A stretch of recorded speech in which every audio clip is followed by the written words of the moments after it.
अस्सलाम वालेकुम स्टूडेंट्स, कैसे हैं आप सब। आज की इस वीडियो में मैं डिस्कस करूँगी नेटवर्किंग डिवाइसेस को।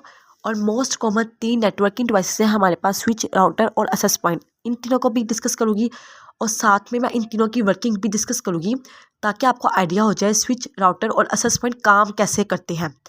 सबसे पहले हम डिस्कस करते हैं नेटवर्किंग डिवाइसेस क्या होती है। लेकिन नेटवर्किंग डिवाइसेस को भी डिस्कस करने से पहले आपको याद होगा हमने नेटवर्क पढ़ा था, जिसमें हमने ये देखा था कि जब हम दो या दो से ज़्यादा डिवाइसेस को आपस में कनेक्ट करते हैं तो नेटवर्क बनता है। और ये नेटवर्क हम इसलिए बनाते हैं ताकि हम लोग डाटा शेयर कर सकें और रिसोर्सेज को शेयर कर सकें। तो नेटवर्किंग डिवाइसेस क्या होती है? नेटवर्किंग डिवाइसेस हार्डवेयर डिवाइसेस होती है। हार्डवेयर डिवाइसेस का मतलब ऐसी डिवाइसेस जिनको हम देख सकते हैं और छू सकते हैं। ये डिवाइसेस हेल्प करती है कंप्यूटर्स और अदर डिवाइसेस को एक दूसरे के साथ कनेक्ट करने में, ताकि डाटा शेयर किया जा सके और रिसोर्सेज को शेयर किया जा सके।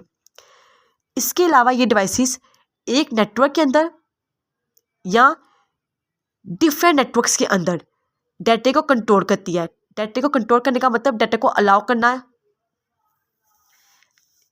मैनेज करती है। डाटा को मैनेज करने का मतलब डाटा को हैंडल करना। इसके अलावा डायरेक्ट डाटा ट्रैफिकिंग, इसका मतलब डाटा को सही रास्ते में भेजना। ठीक है, यानी कि ये डिवाइस क्या करेगी? डाटा को कंट्रोल करेगी। डाटा को कंट्रोल करने में क्या आ जाएगा? डाटा को अलाउ करना कि उसने आगे जाना है या नहीं जाना है, डाटा को रोकना वगैरह। मैनेज करने में आ जाएगा डाटा को अच्छे तरीके से हैंडल करना। एंड डायरेक्ट डाटा ट्रैफिकिंग में आ जाएगा कि डाटा को सही रास्ते से भेजना। ये डिवाइसेस ये तीनों काम भी करती है, एक नेटवर्क के अंदर भी और डिफरेंट नेटवर्क्स के अंदर भी। सबसे पहले जो हमारे पास मोस्ट कॉमन यूज़ होती है नेटवर्किंग डिवाइस, वो होती है स्विच। स्विच क्या है? पहली मेन बात वही होगी कि स्विच एक नेटवर्किंग डिवाइस है और स्विच क्या करता है? डिवाइसेस को कनेक्ट करता है। ये तो मेन बात है जो हमें पता चल गई। बट जो आपने बात याद रखनी है, स्विच डिवाइसेस को कनेक्ट तो करता है लेकिन एक सेम नेटवर्क में, यानी कि फॉर एग्जांपल लैन। आपने एक नेटवर्क बनाया, ठीक है, नेटवर्क बनाया और वो नेटवर्क है लैन। अब उस नेटवर्क के अंदर जितनी भी डिवाइसेस होगी उन्हें ये कनेक्ट करेगा। एक सेम नेटवर्क के अंदर डिवाइसेस को कनेक्ट करने के लिए हम यूज़ करते हैं स्विच का। इसके अलावा जो स्विच है वो हमारे पास एक ओएसआई मॉडल होता है जिसकी लेयर 2 है, डाटा लिंक लेयर। उस लेयर के अंदर हम उस लेयर के अंदर स्विच वर्क करता है। अब ये ओएसआई मॉडल हम इसी चैप्टर में थोड़ा सा आगे जाके इन डिटेल के साथ डिस्कस करेंगे, बट आपने ये बात याद रखनी है, स्विच ओएसआई मॉडल की लेयर 2 है, डाटा लिंक लेयर, उसके अंदर काम करता है। इसके अलावा जो स्विच होता है वो मैक एड्रेस का यूज़ करता है डाटा को सेंड करने के लिए। मैक एड्रेस, जैसे कि आपको पता है, मैक एड्रेस आपकी डिवाइस का अपना परमानेंट एड्रेस होता है जो आपके हार्डवेयर में बिल्ड होता है। इसका काम को होता है सही डिवाइस तक डाटा को भेजना, क्योंकि अब ये एक नेटवर्क है, लैन नेटवर्क हमने बनाया हुआ है, उसके अंदर एक दो डिवाइस नहीं है, एक से ज़्यादा डिवाइसेस कनेक्ट है। तो स्विच ने क्या करना है? स्विच ने सही डिवाइस तक डाटा को भेजना होता है। इससे क्या होता है? हमारा जो नेटवर्क वो फास्ट हो जाता है और एफिशिएंट हो जाता है। अगर हम स्विच का यूज़ करते हैं एक ही नेटवर्क के अंदर डिफरेंट डिवाइसेस को कनेक्ट करने में, तो इससे हमारा नेटवर्क फास्ट हो जाएगा और एफिशिएंट हो जाएगा। अब ये काम कैसे करता है? फॉर एग्जाम्पल, आप हमारे पास एक कंप्यूटर ए है, कंप्यूटर ए ने डाटा भेजा है। डाटा जो होगा पहले वो फ्रेम की फॉर्म में स्विच तक आता है। फ्रेम की फॉर्म का मतलब फ्रेम की फॉर्म में, फ्रेम का मतलब है कि उस फ्रेम में क्या होगा? सोर्स का मैक एड्रेस भी होगा। सोर्स मैक एड्रेस का मतलब है जिस कंप्यूटर ने डाटा भेजा है। जैसे कंप्यूटर ए ने डाटा भेजा है तो कंप्यूटर ए का मैक एड्रेस होगा। अब कंप्यूटर ए ने डाटा भेजा है फॉर एग्जाम्पल कंप्यूटर सी को, ठीक है, तो कंप्यूटर सी का भी उसके अंदर मैक एड्रेस होगा। कंप्यूटर सी क्या है? डेस्टिनेशन कंप्यूटर है जहाँ पे डाटा जाना है, तो कंप्यूटर सी का भी इसमें मैक एड्रेस होगा। इसके अलावा डाटा होगा। तो ये तीनों चीज़ें किस में होगी? फ्रेम में होगी। और ये फ्रेम कहाँ जाएगा? स्विच तक आता है। स्विच जो होता है, स्विच चेक करेगा डेस्टिनेशन एड्रेस को, यानी कि उस कंप्यूटर को, जिस कंप्यूटर को उससे डाटा भेजना है, और हमारे इस केस में हमें डाटा भेजना है कंप्यूटर सी को, तो कंप्यूटर सी का वो डेस्टिनेशन मैक एड्रेस रीड करता है। स्विच की अपना टेबल होता है। स्विच अपने टेबल के अंदर मैक एड्रेस को चेक करता है। अगर मैक एड्रेस उसको पहले से टेबल में मिल जाता है तो वो उसी डिवाइस तक डाटा को डायरेक्ट पहुंचा देगा। लेकिन अगर ऐसा हो जाए फॉर एग्जांपल उसको मैक एड्रेस अपने टेबल के अंदर ना मिले, तो वो क्या करेगा? वो ब्रॉडकास्ट कर देगा। स्विच ब्रॉडकास्ट करता है और इससे क्या होता है? वो डाटा सब डिवाइसेस को भेज देता है। डाटा सब डिवाइसेस को भेज देता है। अब जिस डिवाइस के साथ मैक एड्रेस मैच करेगा वो डिवाइस वो डाटा को रख लेगी और बाकी सब डिवाइस डाटा को रिजेक्ट कर देगी। अब ये भी कैसे होता है? फॉर एग्जाम्पल, हमारे केस में ऐसा हो गया कि स्विच को मैक एड्रेस नहीं मिला, तो स्विच ने क्या किया? स्विच ने कंप्यूटर ए का डाटा बाकी सब कंप्यूटर्स को भेज दिया। कंप्यूटर ए को नहीं भेजा, लेकिन उसके अलावा सब कंप्यूटर्स को भेज दिया। अब सब कंप्यूटर्स के अंदर क्या होगा, NIC होगा, नेटवर्क इंटरफेस कार्ड। वो क्या करेगा, वो चेक करेगा मैक एड्रेस को। अगर उसके कंप्यूटर के साथ मैक एड्रेस मैच कर रहा है तो वो उस डाटा को रख लेगा, और जिसके साथ मैच नहीं करेगा वो कंप्यूटर डाटा को रिजेक्ट कर देगा। ठीक है, ये इस तरह से काम होता है। इसके बाद क्या है, जो सोर्स, जो हमारा स्विच होता है वो उस सोर्स मैक एड्रेस को अपने अंदर लर्न कर लेता है, यानी कि उसको याद कर लेता है, और इस तरह से हमारा टेबल क्या हो जाता है, अपडेट हो जाता है। और ये भी उस केस में होता है जब पहले से उसके अंदर इंफॉर्मेशन ना हो। ठीक है ना, जैसे अभी हमने देखा था कि हमने कंप्यूटर सी को डाटा भेजना है, बट कंप्यूटर सी का मैक एड्रेस उसके अंदर नहीं है, तो उसने क्या किया, उस मैक एड्रेस को याद कर लिया, और इस तरह से टेबल क्या हो गया, अपडेट हो गया। इसके बाद आता है राउटर। राउटर भी एक मोस्ट कॉमन नेटवर्किंग डिवाइस है। राउटर क्या करता है कि डिफरेंट नेटवर्क्स को आपस में कनेक्ट करता है।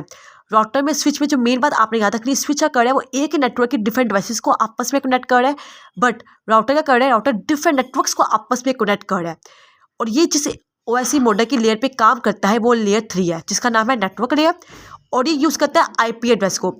जैसे हमने देखा था स्विच यूज़ करता है मैक एड्रेस को, बट ये यूज़ करता है IP एड्रेस को, और IP एड्रेस जो होता है वो चेंज होता रहता है, ये परमानेंट एड्रेस नहीं होता। ये नेटवर्क एड्रेस होता है, ये नेटवर्क एड्रेस होता है जो चेंज होता रहता है। और जो हमने स्विच में देखा था मैक एड्रेस, वो हमारी डिवाइस का एड्रेस होता है जो हमारे हार्डवेयर के अंदर बिट होता है। इसका काम क्या होता है, इसका काम होता है बेस्ट पाथ को देखना फॉर डाटा पैकेट्स। इसने बेस्ट पाथ को तलाश करना है कि बेस्ट पाथ कौन सा है डाटा को सेंड करने का।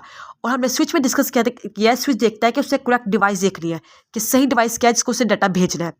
इसके अलावा राउटर हमें प्रोवाइड करता है इंटरनेट शेयरिंग भी और सिक्योरिटी भी। इंटरनेट शेयरिंग का मतलब ये है कि फॉर एग्जांपल आपके घर में अगर एक से ज़्यादा डिवाइसेस है, तो उन सब डिवाइसेस में ये इंटरनेट को शेयर करवाएगा, और ये आपको सिक्योरिटी भी देगा। सिक्योरिटी का मतलब ये है कि हमारे राउटर के अंदर अब जो मॉडर्न राउटर आ रहे हैं, इनके अंदर क्या होता है, फाइबर होता है।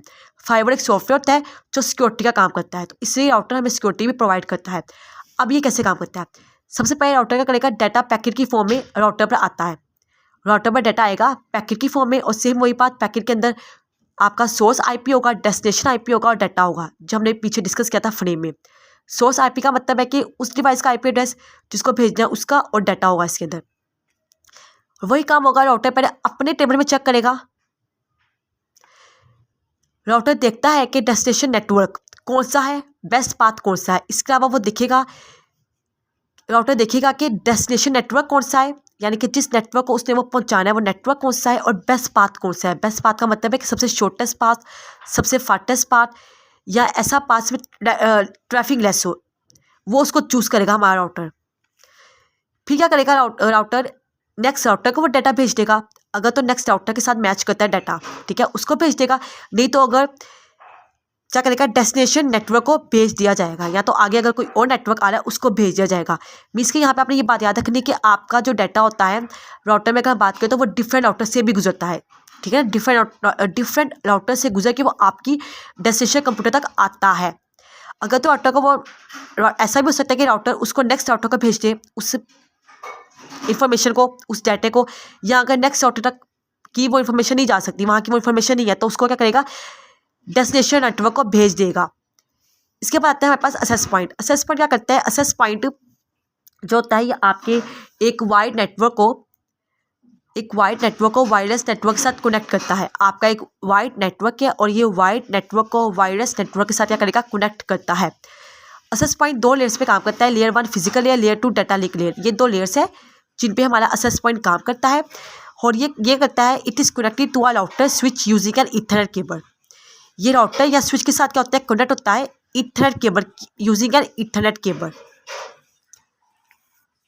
और आपने जो मेन बात याद रखनी है वो यही है कि जो असेस पॉइंट होता है, असेस पॉइंट एक वाइड नेटवर्क को एक वायरलेस नेटवर्क के साथ कनेक्ट करता है।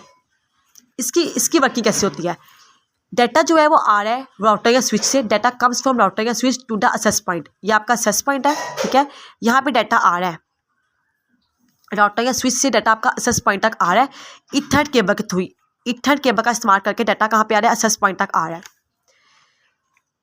डाटा किस फॉर्म में, डाटा फ्रेम्स की फॉर्म में है। The AP convert wide data into wireless. तो ये आपका AP जो है ना, ये असेस पॉइंट ये क्या करेगा, ये उस वाइड डाटा को, जो डाटा वाइड में आए ना, उस वाइड डाटा को कन्वर्ट करेगा किसमें, वायरलेस सिग्नल्स में। This signals send S wifi radio waves, ये सिग्नल्स कौन से हो गए, रेडियो वेव्स के सिग्नल्स हो गए, यानी कि वाईफाई सिग्नल्स हो गए। Mobile phones and laptops receive the signals, और जो आगे मोबाइल फोन्स हो गए, लैपटॉप्स हो गए, वो उस सिग्नल्स को रिसीव करेंगे। तो यहाँ पे क्या हुआ है, हमारे पास जो डाटा आया है पीछे से वाइड नेटवर्क में डाटा आया है, राउटर स्विच की मदद से डाटा आया है। एपी ने उस डाटा को, जो वाइड डाटा था, उसको से कन्वर्ट कर दिया वायरलेस में, ठीक है। और भी हमारे मोबाइल फ़ोन या लैपटॉप्स में वो ने उन सिग्नल्स को रिसीव कर लिया है। Devices send data back wirelessly, और ऐसा भी हो सकता है कि डिवाइसेस जो है वो डाटा वापस भी भेज सकती है, वायरलेसली डाटा को भेज सकती है। इसको हमारा एपी कन्वर्ट करेगा वाइड नेटवर्क में। The AP convert it back to wide data and send it to the network, उसको सेंड कर देगा नेटवर्क को। यानी कि ये काम ऐसे भी करता है, वाइड नेटवर्क को वायरलेस में भी कन्वर्ट करता है, वायरलेस को वाइड में भी कन्वर्ट करता है। यहाँ पे मैंने डायग्राम्स मैंने नहीं बनाई, जस्ट मैंने आपको वर्किंग बताई है कि काम किस तरह से करती है। बट पेपर में अगर ये लॉन्ग आ जाए या शॉर्ट भी आ जाए तो आपने डायग्राम मस्त बनानी है।